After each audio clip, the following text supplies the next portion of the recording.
정책의 출발 새아침.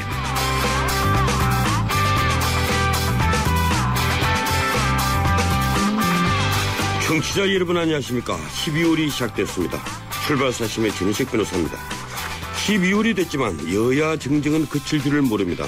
야당은 특검을 내걸고 여당을 압박하는데 그 와중에 여당이 감사원장 인준을 강행 처리하자 극한 투쟁에 나섰습니다. 김한길 대표 스스로가 퇴로를 차단하면서 대표직까지 내걸고 초강경 투쟁에 나선 것입니다. 말로는 예산안이나 법안 처리를 특검 등과 연계하지 않는다지만 예산안은 사실상 연계되어 있습니다. 그래서 사상 초유로 준 예산을 편성해야 할 사태가 올 가능성이 높아졌습니다. 여당은 야당이 사실상 대선 불복에 빠져 사사건건 발목을 잡는다고 합니다. 야당은 여당이 국가기관의 대선 개입에 반성하지 않으면서 야당을 무시하고 일방적으로 끌고 간다고 합니다. 누가 옳은지 국민에게 맡기자니 국민들조차 양진영으로 나뉘어져 있습니다. 이래서 민주주의는 어려운가 봅니다. 12월 2일 월요일 순서입니다. 전국 파행 상태가 언제까지 갈까요? 해법은 없는 것입니까? 잠시 뒤 일부에서 새누리당 입장을 듣겠습니다. 유일로 대변인을 연결합니다. 중국이 방공식별구역을 선포하면서 동북아의 긴장이 높아지고 있습니다. 중국 방공식별구역에 우리 카드제에 빠져있는 이어도가 포함되어 있어서 우리도 이 논란에 휩싸였습니다. 이후에서 전문가 의견을 듣겠습니다. 인터넷 가상화폐인 비트코인이 천정부지로 폭등했습니다. 아직 우리에게는 낯설지만 비트코인은 세계적으로 유통되는 엄연한 가상화폐입니다. 3부에서 비트코인의 실체가 무엇인지 그리고 향후 전망에 대해서 알아보겠습니다. 매주 월요일은 한 주간의 정치 상황을 짚어보는 정치 포커스를 마련합니다. 전인식의 출발 새아침 출발합니다.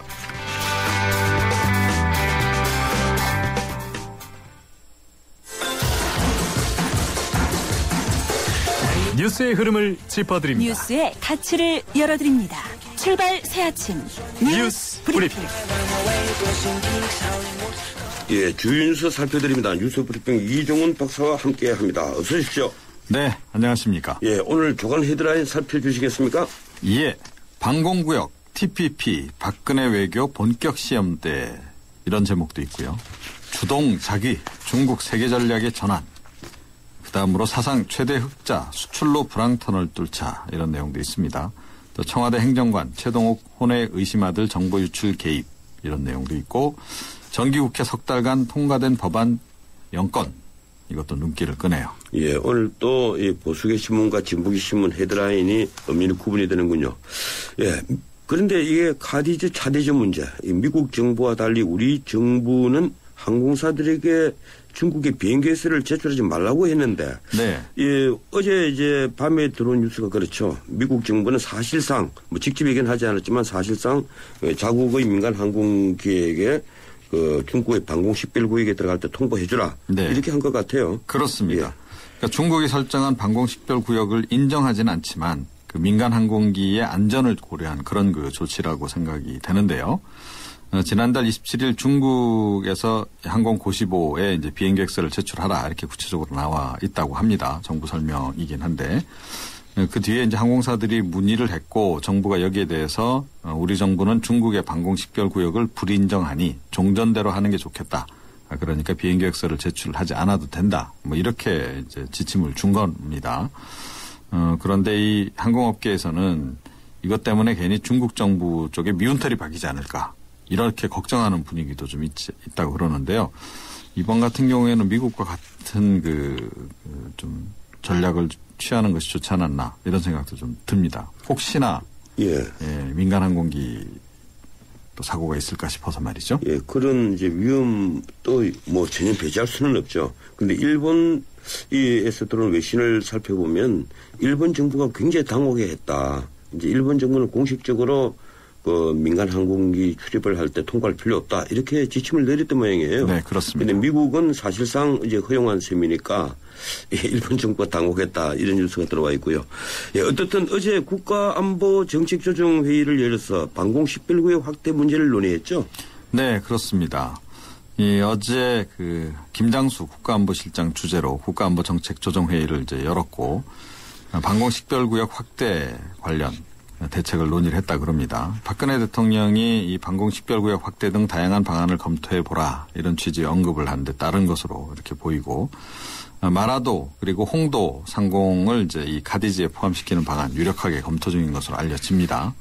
정부와 새누리당이 내일 국회에서 협의회를 연다 그래요. 그래서 이런 방안들 놓고 최종 조율을 거친 다음에 카디지 확대 방안 최종적으로 확정을 할 계획이라고 합니다. 예, 저는 이 문제를 살펴보니까 지금까지 이제 마라도와 홍도 그리고 이어도가 그 사실상 일본과의 관계에 있어서 빠져가 있었던 게 나 더 문제 있지 않느냐. 그렇죠. 자디제에는 포함이 다 돼 있거든요. 네. 그런데 그 문제는 우리 언론이 잘 짚지를 않더라고요. 어쨌든 이 박 대통령이 지시를 한 이 문제를 관철시키려면 외교력이 필요한데 예, 먼저 미국 입장이 또 고려돼야 되겠죠? 예, 그렇습니다. 이 정부가 일단 최종적으로 확대 방안 마련하고 난 다음에 미국하고 이제 협의를 할 계획이다 이렇게 이제 밝히고는 있습니다. 이와 관련해서 그동안 접촉에서 미국이 반대 입장을 미리 밝혀오거나 한 그런 내용은 없다 그러고요.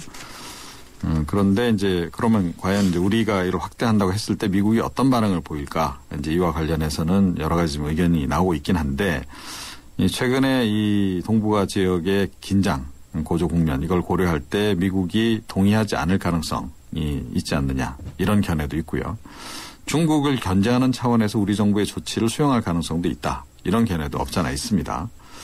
근데 저는 뭐 사실은 이번 건 같은 경우에는 우리 정부가 초동 대처를 좀 잘못했다 이렇게 생각을 합니다. 처음부터 좀 미국 편에 확실하게 좀 쓰는 것이 좋지 않았나 이렇게 생각을 하고 그러면서 우리의 방공식별구역 확대 그리고 일본하고의 그 재설정 관계 이 부분을 요구를 하는 편이 훨씬 낫지 않았나 이런 아쉬움은 조금 있습니다. 예, 그런 면이 있었죠. 그리고 한중 전략 확대 회의에서 그전에 우리가 마치 중국에게 요구를 하면 중국이 들어줄 듯이 언론에 보도가 나왔었는데 막상 회의에서 중국이 칼처럼 잘라지 않습니까? 네, 그렇습니다. 예, 그래서 또 문제가 확대된 면이 있겠죠. 예, 다음 뉴스 살펴보죠. 이 미국 조 바이든 부통령이 한중일 방문이 이번 이제 그 차디제 문제에 있어서 중대 계기가 될 수는 있겠죠. 예, 미국도 외교적으로 좀 풀어보려고 하는 적극적인 그 노력의 일환으로 이 바이든 부통령이 오늘은 이제 아베 신조 일본 총리를 만나고요. 4일부터 시진핑 중국 국가주석을 만납니다. 그 다음에 5일 한국으로 건너와서 7일까지 박근혜 대통령 예방할 예정인데요.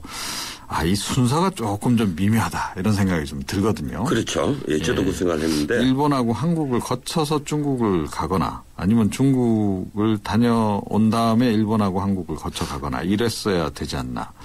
뭔가 우리가 약간 좀 뒤로 좀 밀리는 거 아닌가 이런 생각도 살짝 좀 들고요. 미국은 지금 뭐 일본하고 한국하고 보조를 맞춰서 이 중국의 방공구역 설정 무력화하겠다 뭐 이런 기본 입장을 가지고는 있는데 과연 이번에 중국하고 만나서 의미 있는 접점을 마련할 수 있겠느냐 쉽지 않을 거다 이런 관측이 좀 나오고 있습니다. 우리 정부로서는 어찌됐건 뭐 이번 기회에 방공식별구역 확대 집중 협의하겠다는 입장이고 뭔가 결실을 좀 내야 하는 그런 그 상황입니다. 아마 조 바이든 그 부통령이 청와대를 찾아갈 때는 이 방공식별구역 외에 다른 문제도 있을 겁니다. 이 일본과의 관계에 있어서 이 집단적 자유권 행사에 한국의 어떤 입장 같은 걸 논의할 문제가 있지 않겠느냐 이런 생각이 드네요. 네, 그렇습니다. 이 정기국회가 거의 불임 상태인데 그러게요. 오늘 예산안 상정이 이제 쟁점이 되죠. 그런데 이걸 우리 언론에서도 자꾸 착각들을 하던데 예결위 상정이죠. 네, 그렇습니다. 예. 이 법정 처리 시한이 원래 오늘까지입니다. 예산안. 예. 이미 이제 넘기는 건 불가피해진 상황이고, 이런 상태에서 지금 이 상정조차 하지 안 되고 있는 그런 국면이죠. 그래서 오늘 새누리당이 단독으로 예결특위 전체 회의를 열어서 일단 상정이라도 하겠다. 그래서 이제 심의에는 착수를 하겠다. 지금 이런 이제 계획인 겁니다. 민주당 지금 황찬영 그 감사원장 후보자 인준안 단독 처리에 반발해서 의사 일정 참여 지금 전면 거부하고 있는데, 예산안을 이제 그 단독 상정하겠다고 하니까 이것조차도 이 국회 무시하고 단독으로 이 상정해서 심사 통과시키려고 하는 거 의회주의를 파국으로 몰아가려는 반민주적 발상이다. 이렇게 또 반발을 하고 있는데 이 부분과 관련해서는 민주당이 좀 전략을 잘못 쓰고 있지 않나 이런 생각이 좀 드네요. 예, 어떻습니까? 이게 지금 원래는 이 심사를 다 하고 예결위에 상정해야 상임위 해야 되는데 네. 지금 상임위 심사는 거의 하지를 못했거든요. 그러게요. 그 예결위에 이제 상정이 되면 이제 예결위에서 또 개수위 만들어서 또 거기서 또 조정을 해야 되지 않습니까? 네. 예결위 심사가 또 있는데 결국은 예, 제가 보기로는 준예산 편성은 불가피해 보이는 것 같아요. 예, 저도 그렇게 생각합니다. 예, 우리 이 박사가 보시기에 이 준예산이 편성이 된다면 여당이나 야당 어느 쪽에 더 부담이 될까요? 양쪽 다 부담이 간다고 봐야 되겠죠. 예, 원칙은 그런데 네. 저는 이게 야당에게도 이번 같은 경우에는 6대4 비중으로 민주당이 손해를 좀 많이 볼 거로 봅니다. 예, 그렇게 보시는군요. 그런데 예산은 또 예산이지만 정기국회 입법 실적이 한 건도 없다는 것. 이것도 문제가 되어 있죠. 네, 그렇습니다. 이 10일이면 정기국회 공식 일정이 마무리되거든요. 그런데 지금 현재 한 건도 처리를 못했다. 무려 3개월 동안 아무것도 하지 않았다. 이 얘기나 다름이 없습니다. 여야의 정치력 부재, 정책적 불임 상황. 굉장히 안타깝습니다. 예. 어떻든 이 18대 때는 55건이나 법안이 통과가 됐는데. 네, 그렇습니다. 예, 19대 때도 많이 통과됐죠? 네, 지난해에도 한 119건 정도 법안이 통과됐다고 하죠. 예. 우리 국회가 이 불임 국회인지 이제 무능 국회인지 뭔지 모르겠습니다. 예, 여기까지 듣겠습니다. 고맙습니다. 네. 예, 지금까지 뉴스 브리핑 이종훈 박사와 함께했습니다.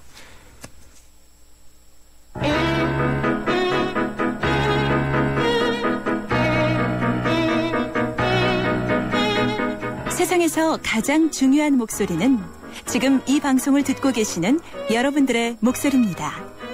샵 0945 50원의 유료 문자 메시지와 YTN 라디오 모바일 앱 예스를 통해 지금 여러분의 의견을 남겨주세요. 가장 소중한 인터뷰가 될 것입니다.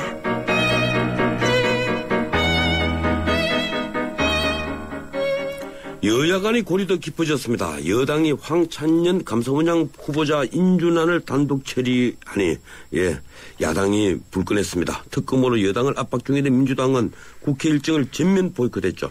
김한길 대표는 대표직을 내걸면서 스스로 퇴로를 차단했습니다. 문제는 예산안과 법안 처리인데요. 사상 초유로 준예산안 편성이 가시화되고 있습니다. 일단 새누리당은 예산안을 예결위에 단독 상정하겠다고 나섰습니다. 민주당은 결사항전할 태세입니다. 새누리당 유일호 대변인 전화로 연결해서 여당의 입장을 듣겠습니다. 안녕하세요, 유 의원님. 안녕하세요. 예. 많이 바쁘시죠? 예, 그렇습니다. 예. 대변인이 바쁘면 사실 정치가 불안한 겁니다. 아, 그렇습니까? 예. 오늘이 헌법상 이제 예산안 처리 시한이지 않습니까? 그렇습니다. 예. 그런데 예산안은 아직 예결위에 상정조차 되지 못했는데 그래서 이제 최경환 원내대표가 어제 예산안을 예결위에 단독 상정하겠다고 했더군요. 네. 이 당내 의견은 오늘 상정하는 것으로 통일된 겁니까? 아직까지 그렇게 통일이라고 말씀드릴 수는 없습니다만 아마 그거는 불가피하지 않을까 이렇게 생각을 하고요. 예. 상정을 하는 것은 이제 심의를 본격적으로 시작한다는 의미가 되기 때문에 그 단계에서 이제 여야가 좀 야당이 들어올 수 있지 않을까 그렇게 생각을 합니다. 예, 이 말씀하신 대로 상정되더라도 심사 일정이 이제 남아있는데 네. 여야가 사실 밤을 새워서 이 심사를 하더라도 시간을 맞추기가 힘이 들 텐데. 그렇습니다. 어차피 준예산 편성으로 간다고 봐야 되겠죠? 꼭 그렇진 않고요. 예. 지금이라도 여야가 시작을 하면 사실 보통 이제 한 3주일을 얘기를 합니다. 그래서 이게 참 지금 와서 3주일을 운운하는 게 저희로서도 참 송구스러운 상황이긴 한데 예. 그래도 그렇기 때문에 그렇다면은 이제 연말 만약에 내일부터 시작한다 3주일이면 한 25일 전후가 되는 산술적으로 계산해봐서 그렇다는 뜻입니다. 그러면은 이제 통과가 되고 그럼 바로 본회의를 소집해서 통과를 시킨다면 연말 안에 할 수는 있다 이렇게 보고 있습니다. 예. 지금 일부에서는 그런 말이 나와요. 우리가 준예산 편성하더라도 미국의 셧다운과는 다르다. 좀 다릅니다. 예. 예. 우리가 무급 휴가를 뭐 보낼 정도로 그런 문제는 아니고 국가기관 운용은 다 하는 것이고 기본적인 예산은 다 나가는 것이고 예. 다만 이제 기본적인 예산을 제외한 140조 이 부분은 지출할 수 없게 된다 하는 건데요. 예, 그런 것으로 알고 있습니다. 예. 근데 문제는 바로 이 부분이거든요. 이 140조가 전부 다 민생 예산이고 우리 경제를 살리는 예산인데 예. 어떻습니까? 이게 새누리당에서 어떤 보관을 가지고 있습니까? 우선 이제 어떻게든지 준예산 편성의 사태를 막아야 된다는 게 이제 대원칙이고요. 예. 지금 말씀하신 대로 140조 아니라 14조 아니라 1조라도 그렇게 되면은 그것 자체가 굉장히 큰 사실 국정의 차질을 빚는 것입니다. 우리가 국정을 담당하고 있기 때문에 국정의 차질을 걱정하는 것이 아니고 말씀하신 대로 그것은 국민들에게 직접적인 피해가 가기 때문에 걱정을 할 수밖에 없는 것이고요.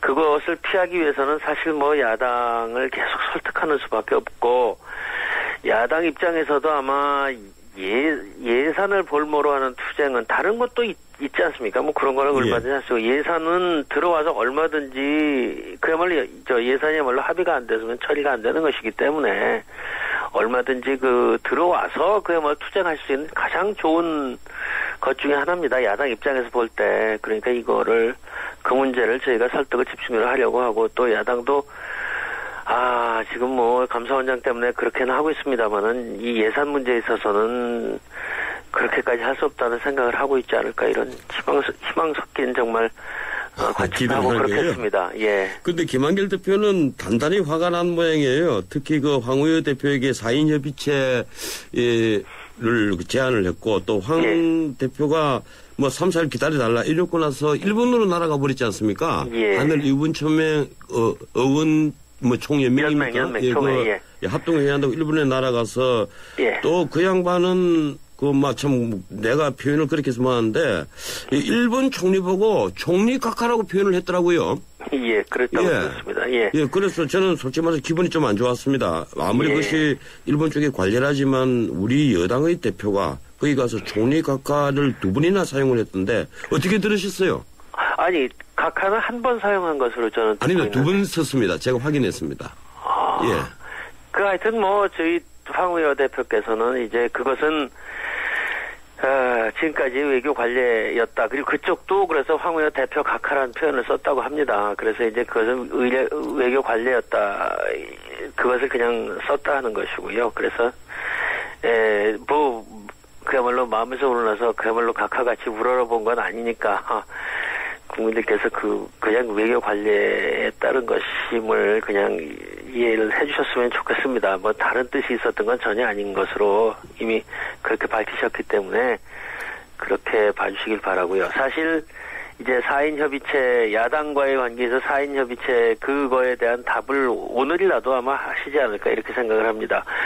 금요일 날쯤 3, 4일에 4일쯤 되는 금요일 날 그걸 답을 안 하시고 이제 일본으로 가신 건 맞습니다. 그런데 사실 3, 4일이라는 게 그렇게 답을 드리겠다고 하는 것이고 저희로서 또 고민을 해봐야 되는 부분이 많기 때문에 조금 며칠 더 걸렸다 이렇게 이해를 해주시면은 되지 않을까 이렇게 봅니다. 아니 그럼 오늘 4인 협의체를 받을 수도 있다는 아니 4인 협의체를 꼭 4인 협의체 형식으로 또 그 밑에 3개 단위로 이렇게 이제 그렇게 하자 하는 게 김한길 대표의 말씀 제안이시지 않았습니까? 그대로 받지는 않으려고 저는 생각을 합니다. 똑같은 그럼 그대로 합시다. 이렇게는 하시지 않을 것 같고 다른 제안을 할 수 있지 않을까. 그날 목요일 날 저희 최고위원회의 할 때 나온 의견들이 여러 가지가 있습니다. 이미 언론에다 이제 공개된 내용들이 있는데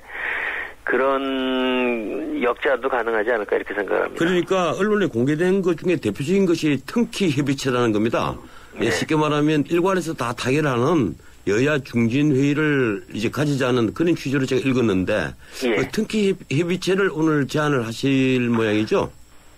그렇게 하실 수도 있다고 생각을 하는데 어쨌든 그 문제에 있어서는 그날 그러니까 턴키라는 표현을 쓰셨는데 그래서 이제 그것은 원래 김한길 대표께서도 소위 원샷이라는 표현을 쓰셨던 것 같아요. 그래서 한 번에 이번에 다 다룰 수 있는 걸 하자. 지금의 현안을 한 번에 풀자 하면서 그런데 3개 단위를 가동해야 된다. 한 게 이제 김한길 대표께서의 그 제안이시였고요. 우리로서는 굳이 그렇게 3개 단위로 특정하는 것은 안 맞는다 하는 의견이 그날 이제 최고위원회에서 강했던 것 같습니다. 그래서 이제 모든 걸 그러면 다 논의할 수 있는 거 아니냐 뭐 이렇게 이런 얘기가 나왔던 것이고 그거를 어떻게 정리를 해서 역제안할 것이냐에 대해서는 그건 대표가 알아서 하시는 걸로 되게 그런 분위기였습니다. 그렇기 때문에 아마 꼭 무슨 뭐 어떤 표현을 쓰든 뭐 해서 이렇게 할 것이냐에 대해서는 저도 지금 알지 못합니다. 그거는 정말 대표께서 황 대표께서 새로운 보관을 좀 만들어내시지 않을까 이렇게 생각합니다. 어제 제가 그 다른 방송에서 민병두 그 민주당 전략홍보본부장을 만나는데요. 예. 이분이 얼핏 이런 말씀을 해요. 그 새누리당이 준 예산의 함정에 민주당을 빠뜨리려 하는 것 같다. 이런 얘기를 하는데 쉽게 말하면 준 예산으로 가게 되면 예. 새누리당보다 민주당에게 더 부담이 갈 수 있다 하는 이제 말씀의 그 원래 뜻이 숨어가 있는 얘기입니다. 예. 준 예산 가면 어떻게 생각하십니까? 이게 새누리당보다 민주당에 더 부담이 간다고 보십니까? 그거는 글쎄요. 우리 민병두 의원께서 왜 그런 말씀하셨는지 모르겠지만은 역시 전략이라서 전략을 기획하셔서 그런가요? 저희는 그거는요. 전혀 그렇지 않습니다. 지금 여야가 싸잡아서 국민들한테 혼인하게 되어 있지. 예. 어디 뭐 야당이 더 책임 있고 여당이 더 책임 있고 그걸 따질 수도 있을지 모르겠습니다. 결국은 뭐 이제 전국 주도적으로 해결하지 못한 여당의 책임이 있지 않느냐. 또 반대로 야당이 맨날 저렇게 그것까지도 볼모로 잡고 해서 이렇게 됐다. 뭐 이 두 가지 의견일 텐데 그게 그때 가서 무슨 소용이 있겠습니까? 그야말로 전부 50보 100보 똑같은 사람들로 국민들을 모실 것이고요. 예. 그러려면 새누리당에서 뭔가 야당의 길을 열어줘야 퇴로를 열어줘야 되지 않겠습니까? 글쎄 저희로서는 이제 오늘 어떤 우리 황 대표께서 역제안을 하실지 그런 것도 있고요.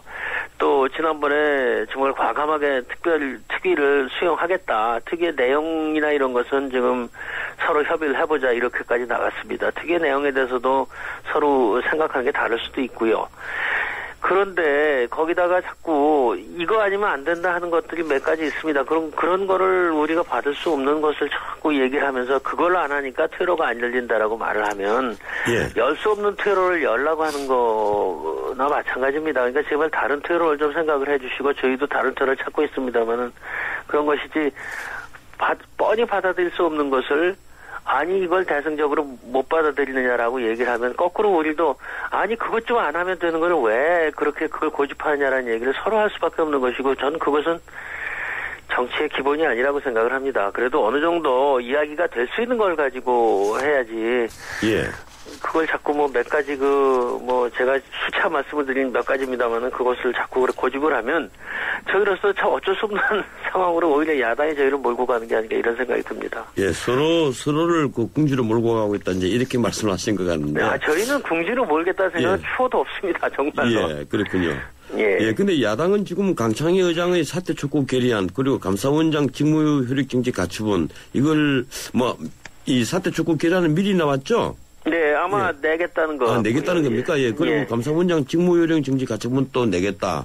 이렇게 하는데 그렇다고 해서 지금 이미 표결을 한 인준안을 무효로 처리할 수는 없겠죠? 그럴 수는 없습니다. 저희가 그리고 그것이 합법적이지 않다는 주장을 이제 야당이 하시는데 저희는 합법적인 걸로 알고 있고요. 그 법률 검토는 다 끝낸 것으로 알고 있습니다. 예, 그런데 문제는 아마 오늘 아니면 내일, 이 언론이 보기로는 아마 오늘 내일 보고 있던데 문영표 복지부 장관 그리고 김진대 검찰총장 이 두 분을 임명하는 것을 강행하겠다. 청와대에서 이제 그렇게 하는 것 같아요. 그렇게 되면 여당과 야당의 관계가 더 고립해지지 않겠습니까? 그런 문제는 있을 것 같기는 합니다. 그러나 야당도 그 문제에 있어서는 조금 대통령의 인사권을 좀 존중을 해주셨으면 좋겠습니다. 우선 이제 김진태 총장에 대해서 그렇게 큰 임명하면 안 된다 하는 것 같지 않고요. 우선 이제 이 모든 사태가 문영표 후보자가 사퇴를 해야만 다른 두 사람의 임명 동의에 청무보고서 채택을 하겠다는 데서부터 나오는데요.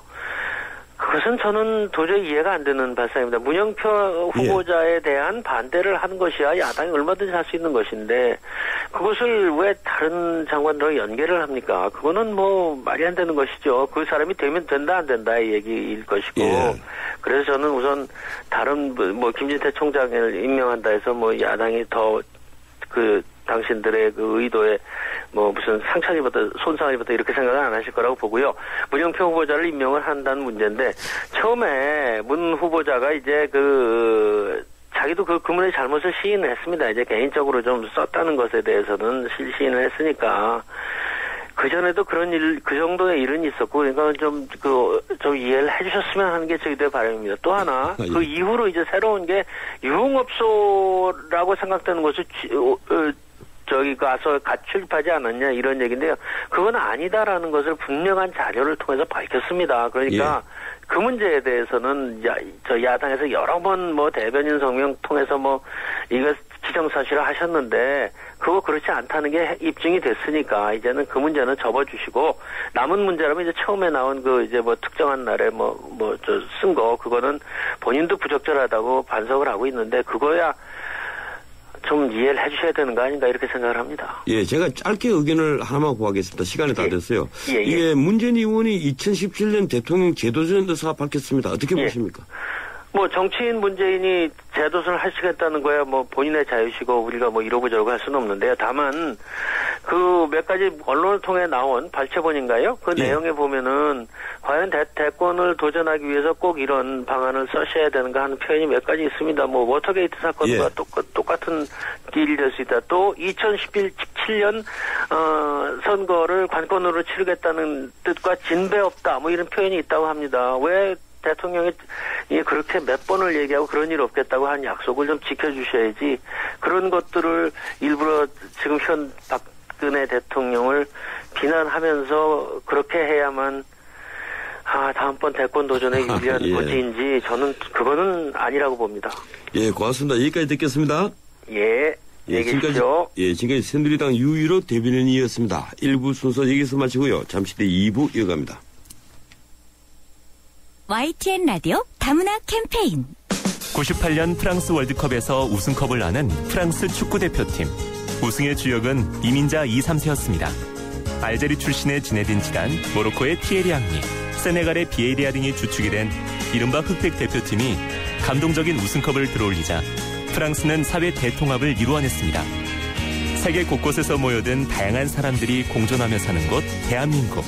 제2의 지단, 제2의 앙리가 바로 이곳 대한민국에서 탄생할 날이 머지않았습니다. 이 캠페인은 글로벌 뉴스리더 연합뉴스와 함께합니다.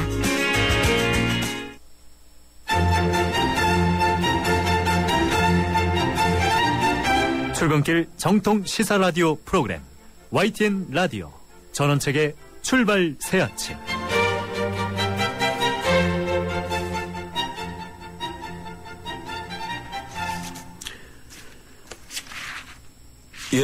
그 교통 소식 좀 알아보겠습니다. 유보인 캐스터. 네, 출발새 아침 교통정보입니다. 월요일 아침 출근길 서울 시내 대부분 도로 교통량이 많은 편인데요. 우선 외곽에서 도심으로 이동하는 길부터 살펴보겠습니다. 통일로가 도심 쪽으로 불광역에서 녹번역 구간, 홍제 사거리에서 독립문역 구간 속도로 못 내고 있고요. 도봉로가 쌍문역에서부터 미아 사거리까지 서행으로 지나고 있고 이후로 기름교까지는 정체되고 있습니다. 이어지는 동서문로가 기름교에서 회화동 교차로까지 속도가 뚝 떨어져 있고요. 양화로와 또 이어지는 신촌로의 경우는 서교동 사거리에서 신촌 교차로까지 밀려서 가고 있고 이대역 부근과 아현역 부근에서도 잠깐 정체되고 있습니다. 과천대로가 남태령길에서 사당역, 이어지는 동작대로가 경문고등학교까지 쭉 속도를 줄이고 있고요. 여의대방로가 해군회관에서 대방역 구간 밀리고 있습니다. 지금까지 출발새 아침 교통정보 유보연이었습니다.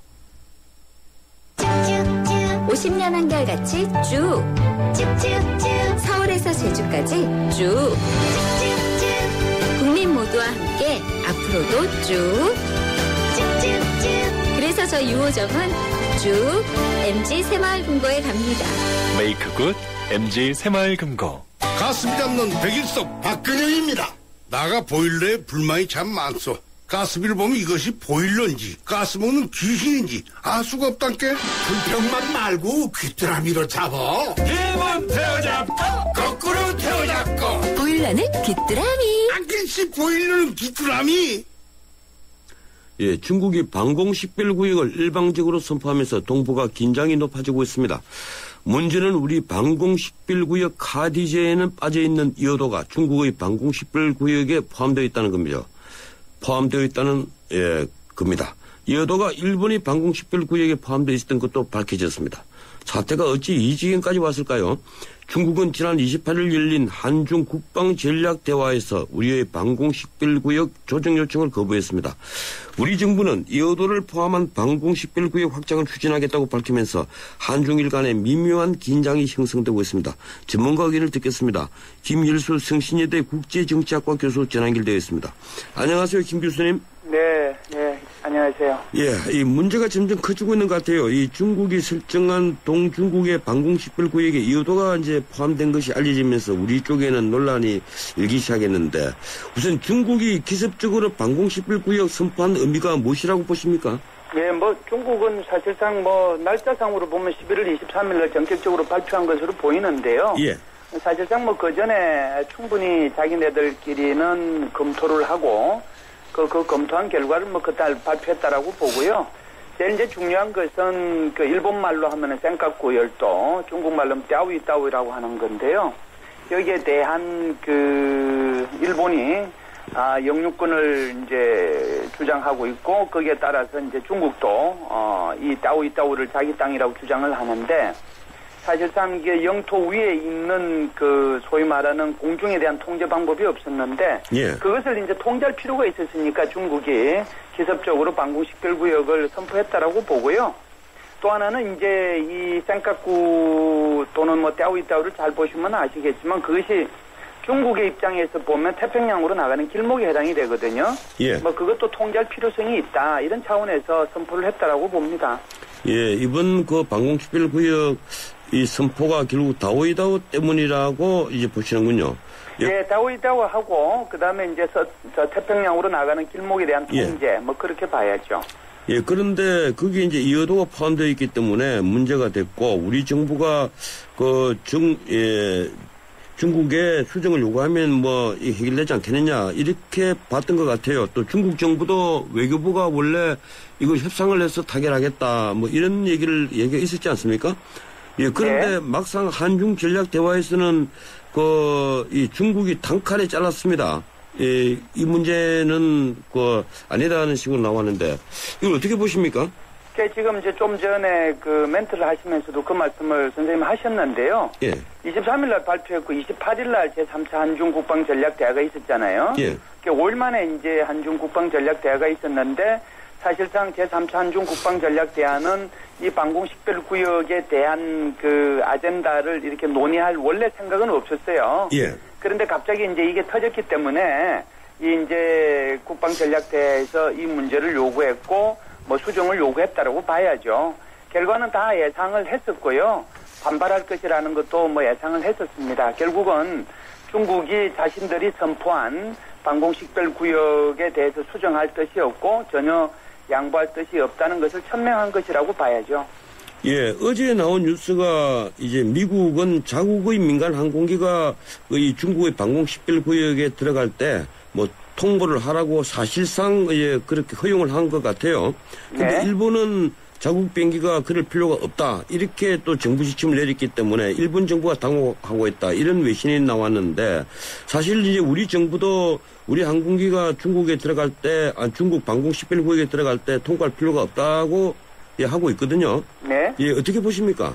예, 역시 미국은 미국이라는 생각을 저는 가졌고요. 예. 사실은 이제 한국 입장이나 일본 입장에서는 중국이 선포한 방공식별구역을 인정하지 않겠다는 거거든요. 예. 그러니까 인정하지 않기 때문에 민간 비행기가 그쪽 구역을 통과할 때 통보해 줄 필요가 없다라고 얘기한 거고요. 일본도 맨 처음에는 민간 항공기가 하루인가 이틀 정도 통보해 줬다가 정부에서 하지 말라고 그래서 안 했고 한국은 처음부터 안 했고요. 예. 그런데 미국은 미국이라고 얘기하는 이유는요. 예.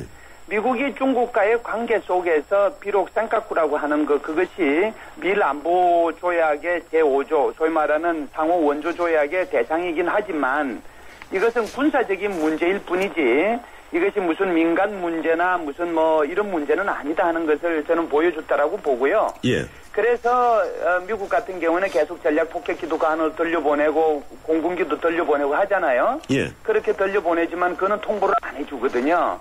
그런데 민간 비행기는 이것은 정부가 통제할 수 없는 어떤 민간인의 안전 문제가 생길 수도 있으니까 만에 하나요. 예. 그 부분은 통보를 해줘도 좋다.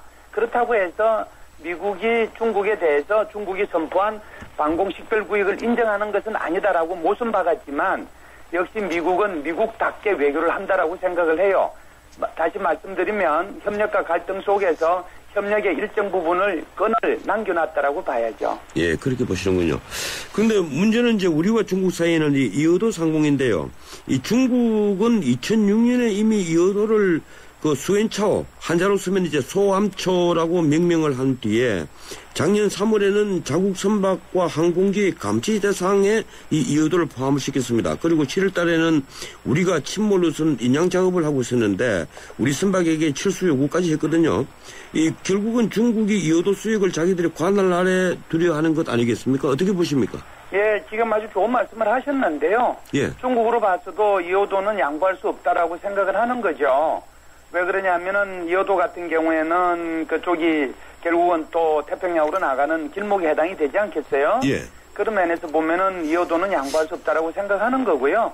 기본적으로는 우리 한국이 그 이어도에 대해서 해안과학 기지를 만들어 놨기 때문에 그 이어도와 이어도 주변 수역 200m, 그러니까 반경 200m까지는 한국의 관할권이거든요. 예. 그 외의 지역, 그 200m를 제외한 그리고 그 시설물을 제외한 나머지 지역에 대해서는 한국과 중국 사이에 소위 말하는 배타적 경제수역이라고 하는 EEZ가 획정이 아직 안 됐어요. 예. 그래서 그것을 획정할 때 보다 자신한테 유리하게 하기 위한 여러 가지 조치로 지금 선생님께서 말씀하신 그런 조치들을 중국이 취하고 있다라고 봐야죠. 예, 이 중국 외교부나 우리 또 그 외무부, 우리 외교부나 마찬가지로 이어도는 영토 개념이 아닌 암초다. 예, 이 문제는 이제 확실히 한 것 같아요. 네. 예, 양 정부가 그 점은 동일한데 문제는 방금 말씀하신 대로 이어도를 둘러싼 이 배타적 경제수역 아니겠습니까? EEZ라는 것인데요. 네. 이 교수님께서는 그 EEZ를 어떻게 그 구획해야 어떻게 설정해야 된다고 보십니까? 여기 이제 기본적으로 이제 한국이 생각하는 이제 한중 간에요. 예. EEZ 획정구역 방법이 있고 중국이 생각하는 EEZ 획정구역 방법이 있거든요. 예, 그렇죠. 한국 정부가 생각하는 것은 덩거리로 하자. 그러니까 한국의 최고로 가까운 섬으로부터 이어도까지의 거리, 그 다음에 중국의 최고 가까운 섬으로부터 이어도까지의 거리, 그렇게 봤을 때 그 중간선으로 EEZ를 획정하는 것이 좋겠다. 그럴 경우에는 이어도는 한국에 들어오게 되거든요. 한국의 배타적 경제 수역 안에 들어옵니다. 이게 이제 한국이 주장하는 거고요. 중국이 주장하는 방법은 좀 달라요. 어떻게 다르느냐 하면은 중국의 입장에서는 해안선을 얼마나 많이 갖고 있는가, 어떤 국가가. 그 다음에 두 번째는 해안을 연해서 얼마나 많은 인구가 거주하고 있는가. 그 비례에 따라서 이 EEZ의 중간 수역이 정해져야 된다.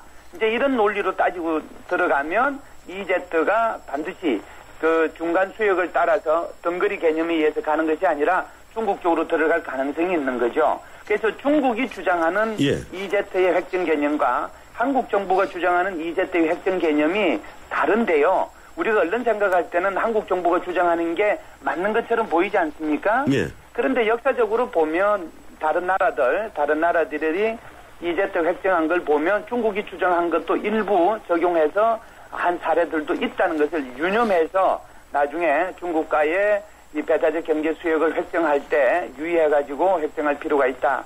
저는 뭐 그렇게 생각합니다. 예, 결국은 이게 그 배타적 경제 수역 EEZ에 그 관련되는 것이 거기에 석유 매장량이 1000억 배를 정도했다는 것 아니겠어요? 네. 예, 그런데 이것 때문에 한중 충돌이 있을 것처럼 뭐 우선은 보이지 않겠지만 중국이 이어도를 쉽게 포기하지는 않을 것이라는 견해가 많던데. 네. 예, 우리 정부가 어떻게 이걸 앞으로 대처하고 해결해야 될 것 같습니까? 그러니까 이제 이 문제를요. 예. 이제또 문제도 그렇고 이제또 문제를 해결을 하면 이여도 문제가 자동적으로 해결되는 거니까요. 이여도를 중심으로 놓고 문제를 해결을 하는 것이 아니라 한중간에 이제트를 중심에 놓고 문제를 해결해야 되는 거거든요. 예. 그러려고 하면 우리 한국이 중국에 대해서 몇 차례에 걸쳐서 사실상 이제트 획정 문제를 가지고 논의를 했습니다. 그런데 결론이 지금 안 났어요. 예. 왜 그러냐면 중국은 중국대로 자신들한테 유리하게 이제트를 획정하고 싶어하고 한국은 한국대로 우리한테 유리하게 획정하고 싶어하는 거잖아요. 그것이 이제 지금까지 뭐 10여 년 넘게 어찌 보면은 이 유엔에서 정한 유엔 해양법이라고 하는 거 이것이 1994년도에 발효가 됐거든요. 예. 지금 올해가 2013년이니까 그 20년 지났잖아요. 예. 그 사이에 한국이 중국하고 이 문제에 대해서 수없이 논의를 하고 또 실제로 했지만 아직까지 뚜렷한 결과는 안 나왔고요. 또 사실상 이제트라고 하는 것이 각각 200해리를 주장하는 거잖아요. 200해리를 인정해 주는 건데 우리 서해 같으면은 양쪽 뭐 400해리가 충분히 있으면은 200해리씩 갖고 가면 괜찮은데 자동적으로 겹칠 수밖에 없지 않습니까? 이제 그것이 쭉 밑으로 연결이 되면 이호도까지 연결이 되는데 아직 이 부분은 뭐 획정이 안 됐다라고 봐야죠. 예, 그렇군요. 그런데 그 이호도가 또 지금 일본과의 이제 문제가 있더라고요. 예, 일본은 방공 10개월 안에 이호도가 이미 들어가 있었고, 그런데 그래서 우리 더 놀라운 것은 우리가 지금 비행기를 이호도 상공에 보낼 때 일본 그 방공 10개월 안에 들어가니까 30분 전에 통보를 해왔다는 겁니다. 네. 예, 이 점은 어떻게 보십니까? 예, 저도 이제 그 마라다하고 이어도하고 거기를 그 해군이 제공해준 P-32기, 예. P-32기 초계기를 타고 뭐 한 6시간 정도를 같이 비행을 한번 해본 적이 있는데요. 예. 그때도 이제 제가 그 얘기를 들었어요. 이어도가 그 우리 카디저 한국의 방공 10개구역이 아니고 일본의 방공 10개구역 안에 들어가기 때문에 어쩔 수 없이 통보를 해줘야 된다라고 얘기를 하더라고요. 예. 그래서 그때도 제가 이제 몇몇 학자들하고 같이 갔었는데 그때도 사실상 여러 가지 그 의문을 제기를 하고 했었어요. 했는데 이제 지금 선생님 말씀하신 것처럼 이어도가 일본의 그 방공 10개구역 안에 들어가는 게 말이 안 되잖아요. 예. 그래서 그 문제를 해결하기 위해서 한국 정부가 그동안 일본하고 수차례에 걸쳐서 회담을 했었습니다. 실제로 하자고 얘기를 하고 회담을 했었고, 그래서 이호도 문제도 그렇고, 또 우리 홍도도 일부 문제가 되고, 뭐 마라도도 좀 문제가 되고, 왜 그러냐면 영해 개념이 과거에는 3해리인데 지금은 12해리로 늘어났잖아요. 예. 이것도 1994년도 유엔 해양법 때문에 이제 이 문제가 3해리에서 각각 12해리로 늘어났는데요. 그렇게 되면은 그 늘어난 만큼 사실상 공중으로 올라간 수직 차원에서의 방공 10개구역도 늘려야 되는데 그걸 늘리겠다고 이제 일본한테 통보할 때마다 일본이 한 얘기가 있어요. 일본은 좋다 그러면은 그걸 방공 10개구역을 그것이 포함되도록 해줄 테니 예. 그러면은 지금 현재 독도는 한국의 방공 10개구역 안에 들어있어요. 예, 당연하죠. 예. 그러면 이제 일본은 이렇게 요구를 하는 겁니다. 그걸 내가 양보해 줄 테니 그러면은 독도가 일본의 방공 10개구역 안에 들어가도록 해다오. 그게 이제 외교라고 하는 것이요. 항상 주고받는 문제이기 때문에 어떤 한 국가가 올로와 나싱, 그러니까 쉽게 얘기하면은 모든 것을 다 갖거나 모든 것을 잃는 그런 것이 외교라고 할 수는 없잖아요. 그런 문제가 있었기 때문에 아직 이 문제가 최종적으로 일본과 한국 사이에 결론이 안 났던 상태였죠. 예, 그런데 독도는 우리가 지금 우리 영토라고 우리 국민들 100%가 알고 있는 땅이고 지금 마라도도 우리 영토인 것은 그것은 일본도 인정을 하고 있고 네. 이웃들은 우리 해양과 기지가 있는 곳 아닙니까? 네. 그런데 우리가 마라도와 우리 홍도를 그 우리 방공 10개구역에 놓고 너희들은 빠져야 된다. 이게 우리 땅이니까요. 그건 네. 우리 당연한 요구인데 네. 그렇다고 해서 독도 상공을 자기들 방공 10개구역에 넣겠다는 것은 자대지에 넣겠다는 것은 그것은 논리의 비약 아닐까요? 그걸 외교상 주고받는 관계로 볼 수도 없는 문제이고요. 어떻습니까? 네, 아니요. 선생님 지금 좋은 질문을 하셨는데요. 예. 우리가 외교라고 하는 것은 감정적으로 대할 수 있는 게 아니에요. 아무리 감정적으로 대할 수 없는 것이라 하더라도 네네. 그것은 그 논리의 비약이죠. 왜 논리의 비약이라고 혹시 생각하세요? 아니, 마라도나 홍도는 명백히 우리 땅이지 않습니까? 당연하죠. 마라도와 예. 홍도는 우리 땅이라고 하는 데는 이거는 전 세계가 다 동의를 해요. 예, 그걸 방공 11구역에 일본의 방공 11구역에서 빼라고 하는 요구가 그 문제와 독도의 상공을 두고 논의하는 문제는 전혀 다른 문제죠. 그런데 예. 독도 같은 경우에는 일본 말로 다케시마라고 얘기하잖아요. 예. 예. 그래서 이것은 사실상 우리로 봐서는 독도는 당연히 우리 영토고 우리 거고 우리의 그 영유권이고 이렇게 주장을 하지만 일본은 일본들이 이걸 다시 주장을 한단 말이죠. 그러니까 일본에서 얘기하는 것은 홍도하고 마라도는 당연히 너희들 영토고 그러니까 그쪽에 대해서는 그 방공식별구역에 포함시켜주겠다. 그러니 독도 거 자기네들 말로 다케시마에 대한 거 내놔라. 이렇게 얘기를 하고 있는 거예요. 일본이 얘기하고 있는 것이. 그러면은 우리의 입장에서 보면 그걸 그 독도에 대해서 이 영유권을 일본한테 넘겨주고 우리가 홍도, 마라도 그리고 이어도에 대한 영유권과 관할권을 받는 것이 나은지 거기에 대한 알겠습니다. 여기까지 듣죠. 예, 시간이 다 됐어요. 예, 역시 교수님과 그 문제를 얘기를 하면 끝이 없을 것 같습니다. 고맙습니다. 그래요. 네네, 감사합니다. 예, 지금까지 성신여대 김일수 국제정치학과 교수였습니다. 서경석과 함께 공무원 시험 합격은 에듀윌, 공인중개사 합격도 에듀윌, 사회복지사 합격, 주택관리사 합격, 우리 모두 다 같이 에듀윌. 자격증 공무원 전문교육 에듀윌, 합격은 에듀윌. 침대는 과학이다. 침대과학 50년이 이룬 세계 최고 기술력. 배우던 나라에서 가르치는 나라로 우리 침대에서 자기 할 것이다. 전 세계인을. 에이스 침대. 예, 지금까지 2부였습니다. 8시 뉴스를 들으시고 저는 8시 10분에 다시 오겠습니다.